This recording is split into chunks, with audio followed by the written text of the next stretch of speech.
అధ్యక్ష, గౌరవ ముఖ్యమంత్రి గారు, ఉప ముఖ్యమంత్రి గారు, బీజేపీ పెద్దలు, గౌరవ శాసనసభ్యులందరూ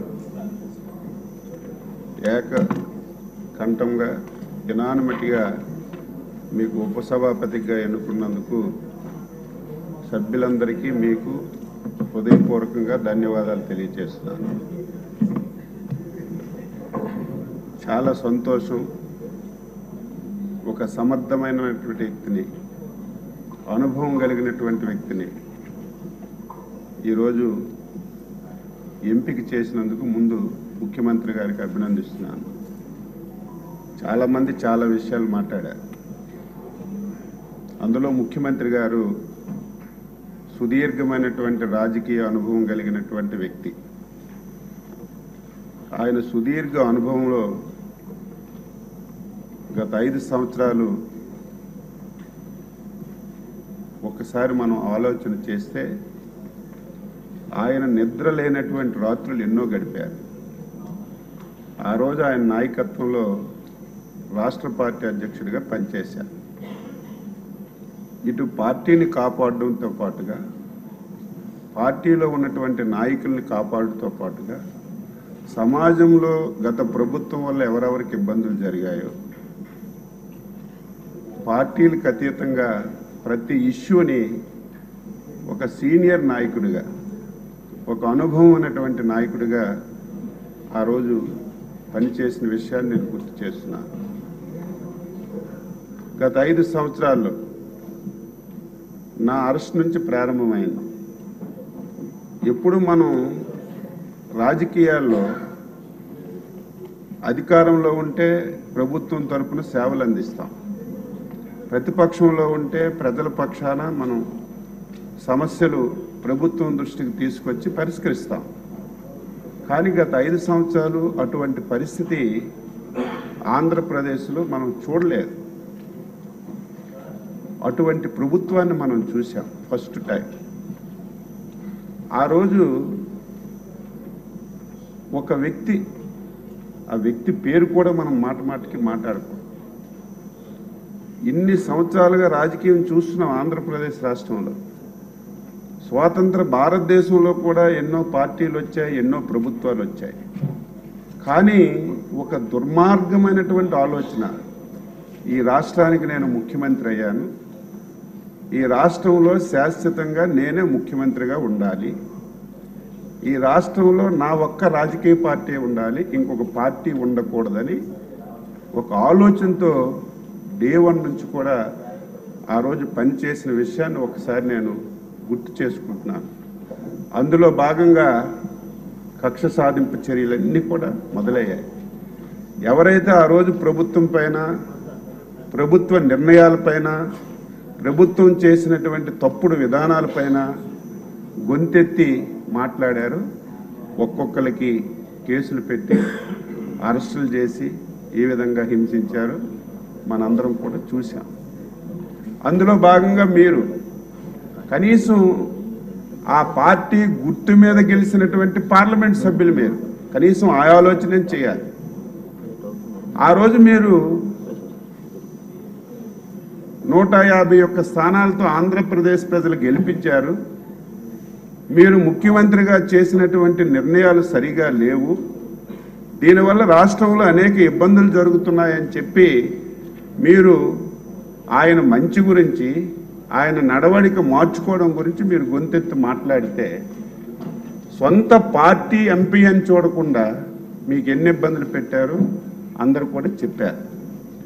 ఆ రోజు నాకు బాగా గుర్తు, కరెక్ట్గా 2 గంటలకి మీకు ఎప్పుడైతే అరెస్ట్ చేశారో ఫస్ట్ అధ్యక్షులు వారు ఫోన్ చేసి, ఆయన ఏ పార్టీ అయినా, మన పార్టీతో సంబంధం లేకపోయినా మనం దీని మీద స్టాండ్ తీసుకోవాలి, ఆయనకు మనం మద్దతుగా ఉండాలని చెప్పి, ఏ రోజైతే మీకు అరెస్ట్ చేశారో ఆ నిమిషం నుంచి మళ్ళీ మిలిటరీ ఆఫీసులో మీరు రిలీజ్ అయ్యి హాస్పిటల్లో మీ ఇంటికి చేరినంత వరకు ప్రతి నిమిషం మానిటరింగ్ చేసినటువంటి వ్యక్తి, సమాజ శ్రేయస్సు కోరినటువంటి వ్యక్తి చంద్రబాబు నాయుడు గారు.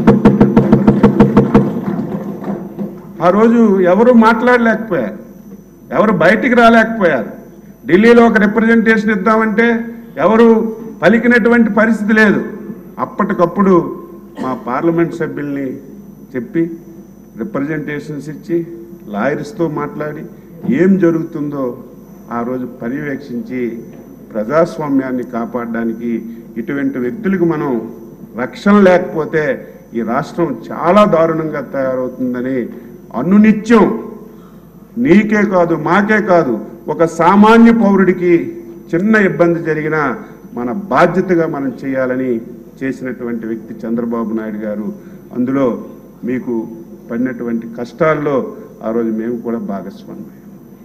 ఈరోజు చూస్తున్నాం అసలు ఏమనాలి, దానికి కొన్ని బ్లూ మీడియా వత్తాసు పలుకుతున్నారు. ఈరోజు ఒక పార్టీ శాసనసభలో కనిపించడం లేదు. ఆ రోజు మేము చంద్రబాబు నాయుడు గారు ఫ్యామిలీని అవమానపరిస్తే నేను బయటికి వెళ్తాను, కానీ మీరెట్టి పరిస్థితుల్లో బయటికి రావడానికి వీల్లేదు, శాసనసభలో చివరి నిమిషం వరకు ఉండాలి, ప్రజా సమస్యలపైన పోరాటం చేయాలి, మైక్ ఇవ్వకపోయినా అవమానం పరిచినా మన డ్యూటీని మనం నిర్వహించాలని చివరి నిమిషం వరకు ఎన్నో అవమానాలు భరించాం. అవమానాలంటే మామూలు అవమానాలు కాదు, దారుణాతి దారుణంగా ప్రజాస్వామ్యంలో అలాంటి మాటలు ఎవరు కూడా మాట్లాడరు. ఆ రకంగా మాకు హింస పెట్టినా మా డ్యూటీ మేము చేశాం. ఈరోజు నువ్వు చేసిన పాపాలకి ఈ రాష్ట్రాన్ని నువ్వు పూర్తిగా నాశనం చేయడం వల్ల నీకు ప్రజలు తీర్పిచ్చారు. నువ్వు రావాలి, రాకపోయినా పర్వాలేదు, దానికి అడ్డదిడ్డంగా ప్రజాస్వామ్యం అంటే అంబేద్కర్ గారు రాసినటువంటి రాజ్యాంగాన్ని దేశంలో అమలుపరుచుకుంటున్నాం. ఎవరమైనా సరే, ఏ రాజకీయ పార్టీ అయినా అది జరిగి తీరాలి. కానీ నేను 5 సంవత్సరాలు అంబేద్కర్ రాజ్యాంగాన్ని పూర్తిగా పక్కన పడేశాను, రాజారెడ్డి రాజ్యాంగాన్ని నడిపాను, నా ఇష్టం వచ్చినట్టుగా చేశాను. ఈరోజు అధికారం పోయినా నా రాజారెడ్డి రాజ్యాంగమే నడాలని మొండికేసుకొని కూర్చున్నా. ఎక్కడైనా ఉందా? శాసనసభకు నేను వెళ్ళడానికి ఇష్టం లేదు, అచ్చెన్నాయుడు గారు, చంద్రబాబు నాయుడు గారు, లోకేష్ గారు నన్ను కొచ్చిలేసి ఇబ్బంది పెడతారు, లేకపోతే కావాలని రఘురామకృష్ణరాజు గారికి డిప్యూటీ స్పీకర్లో పెట్టి నన్ను అవమానపరుస్తారు అని చెప్పి నువ్వు శాసనసభకు రాకపోతే మాకేం అభ్యంతరం లేదు. నాకు ప్రతిపక్ష పాత్ర, ప్రతిపక్ష నాయకుడిగా హోదా ఇవ్వలేదు కాబట్టి నేను రావడం లేదని మాట్లాడుతుంటే ఈ రాష్ట్రంలో ఇంకా ప్రజలు అటువంటి వ్యక్తి మీద ఆలోచన చేస్తుంటే నాకే ఆశ్చర్యం వేస్తుంది. తెలీదా? ప్రతిపక్షం అంటే తెలీదా? ప్రతిపక్షానికి ఎన్ని సీట్లు రావాలో తెలీదా? ఆ సీట్లు రాకపోతే ప్రతిపక్ష హోదా ఇవ్వరని ప్రతి ఒక్కరికి తెలుసు. అయినా అడ్డంగా మాట్లాడి నేను ప్రతిపక్ష హోదా ఇస్తేనే శాసనసభకి వెళ్తామని అడ్డగోలుగా మాట్లాడుతున్నాను. ఒక వారం 10 రోజుల నుంచి ప్రభుత్వం ప్రజాస్వామ్యబద్ధంగా 5 మాసాలు చూశాం. చంద్రబాబు గారి నాయకత్వంలో 5 సంవత్సరాలు ఇబ్బంది పడ్డాం. కానీ వారిలాగే మనం కక్ష సాధింపు చర్యకు దిగితే, వాళ్ళలాగే చర్యకు ప్రతిచర్య చేస్తే ఇప్పటికే ఈ రాష్ట్రం నష్టపోయింది. మనం కూడా అదే విధంగా చేస్తే మన రాష్ట్రానికి భవిష్యత్తు ఉండదు. మనం ప్రజాస్వామ్యబద్ధంగా చేద్దాం.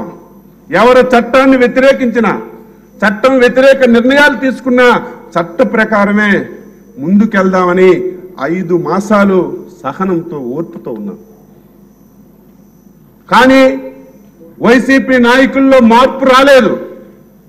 అనునిత్యం ఏ సోషల్ మీడియా చూసినా, ఎక్కడ ఎవరు మాట్లాడినా మా ముఖ్యమంత్రి గారు, ఉప ముఖ్యమంత్రి గారు, మా లోకేష్ బాబు గారికి దళిత హోంమంత్రిని చూడకుండా ఇష్టానుసారంగా బండబూతులు, వినడానికి వినలేనటువంటి మాటలతో సోషల్ మీడియాలో పోస్టులు పెడుతుంటే,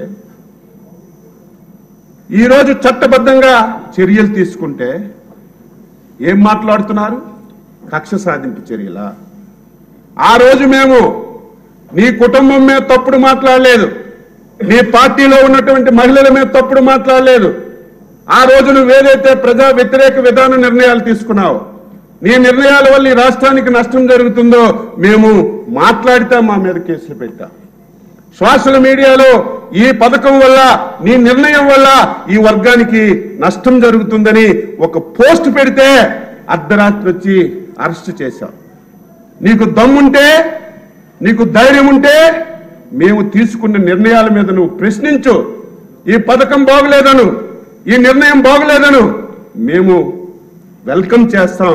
మంచి అయితే మంచి చెప్తాం, ఇది బాగుంటే బాగుందని చెప్తాం. కానీ దాన్ని వదిలిపెట్టి 5 మాసాలైనా సరే ఇంకా మమ్మల్ని బూతులు తిడుతూ, సోషల్ మీడియాలో ఇష్టానుసారంగా పోస్టులు పెడుతూ, రాజకీయానికి సంబంధం లేనటువంటి కుటుంబంలో ఉన్నటువంటి మహిళల మీద నీచాతి నీచంగా మాట్లాడితే దానికి చట్టం తన పని తాను చేసుకుంటూ పోతే మా మీద కేసులు పెడుతున్నారని గగ్గోలు పెడుతున్నారు. దీనికి మనం ఫుల్ స్టాప్ పెట్టాలి. ఇప్పుడే చెప్పారు, మనందరూ చర్చించాలి. ఒక రోజు అవసరమైతే టీవీల్లో చూపిద్దాం వాళ్ళు ఏవైతే పోస్టులు పెట్టారు, వాళ్ళు ఏ విధంగా మనందరినీ ఇన్సల్ట్ చేస్తున్నారు, అవమానపరుస్తున్నారు. సభ్య సమాజానికి తెలియాలి. తెలిసి ముఖ్యమంత్రి గారి నాయకత్వంలో ఒక పటిష్టమైనటువంటి చట్టం చేసి, ముఖ్యమంత్రి గారు మొదటి రోజే చెప్పారు, ఇదేదో వైసీపీ నాయకులకు కాదు, మా తెలుగుదేశం వాళ్ళైనా, జనసేన అయినా, బీజేపీ అయినా, ఎవరైనా సరే మహిళలు కించపరిస్తే ఒకే విధంగా చట్టాన్ని అమలు చేస్తామని చెప్పారు. నువ్వు అలా కాదే, కక్షగట్టి ఆ రోజు మమ్మల్ని ఇబ్బంది పెట్టిన విషయాన్ని ఒక్కసారి మీ ద్వారా రాష్ట్ర ప్రజలకు గుర్తు చేస్తున్నారు. కొన్ని బ్లూ మీడియా వాళ్ళు ఆయనకి ప్రతిపక్ష హోదా ఇవ్వాలని రాస్తున్నారు. ఆయనకి చదువు సంధ్య లేకపోయినా, జ్ఞానం లేకపోయినా కనీసం మీకైనా ఉండాలి కదా. ఎలా ఇస్తారు చెప్పాలి. మీరు రాయాలి. ప్రజాస్వామ్య వ్యవస్థలో ఎప్పుడు అధికారం ఉండదు, ఎప్పుడు ప్రతిపక్షం ఉండదు. మా నాయకుడు 45 సంవత్సరాల్లో అధికారం ఉన్నా, ప్రతిపక్షం ఉన్నా, 21 మంది ఉన్నా నిరంతరం ప్రజల పక్షాన పోరాటం చేసినటువంటి వ్యక్తి మా నాయకుడు చంద్రబాబు నాయుడు. అధికారం అంటే నువ్వెందుకు, ఎవడైనా చేస్తాడు. అధికారం లేకపోయినప్పుడే ప్రజల పక్షాన పోరాటం చేయాలి. ఏది ఏమైనా సరే ఒక సమర్థవంతమైనటువంటి నాయకుడిగా మీకు ఆ స్థానంలో కూర్చోబెట్టారు. నాకు ఒక ఆశ ఉంది. 5 సంవత్సరాలు ఒక్క రోజైనా నేను కోరుకున్న వ్యక్తి ఇక్కడికి రావాలి, మీరు ఆ స్థానంలో ఉండాలి, నాకు 1 గంట సమయం ఇవ్వాలి. అప్పుడు అన్నీ మంచి జరగాలి, నేను అనుకున్నది జరగాలి.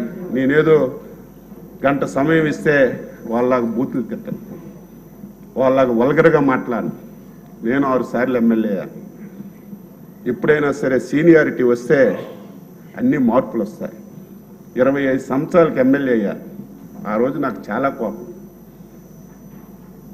ప్రతి వారిని తిట్టడం, ఫోన్ ఎత్తకపోతే ఫోన్ పగలగొట్టడం, చాలా కోపంగా ఉండేది. 25 సంవత్సరాలు తెలియలేదు.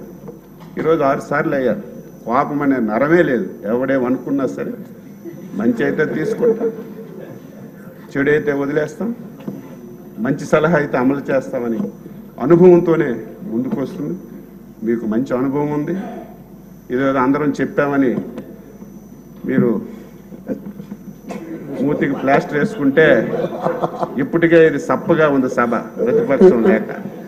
మీరు మీ పదునైనటువంటి మాటలతో ఎక్కడ కూడా క్రమశిక్షణ లోపించకుండా ఆంధ్రప్రదేశ్ శాసనసభ 5 సంవత్సరాలు, ఆంధ్రప్రదేశ్ శాసనసభ అంటే ఒక అసహ్యమైనటువంటి సభ.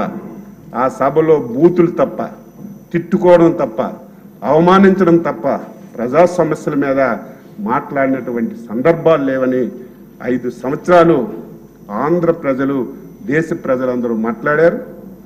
మళ్ళీ అదే సభని మన నాయకుడు చంద్రబాబు గారి నాయకత్వంలో ఆంధ్రప్రదేశ్ శాసనసభ ఈ దేశానికి ఒక రోల్ మోడల్ కావాలి.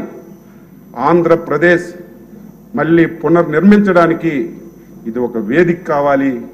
దాని గురించి సభాపతిగా అయ్యన్న పాత్రుడు గారు, ఉపసభాపతిగా మీరు ఆ పాత్ర పోషించాలని, పోషిస్తారని మనస్ఫూర్తిగా విశ్వసిస్తూ మీకు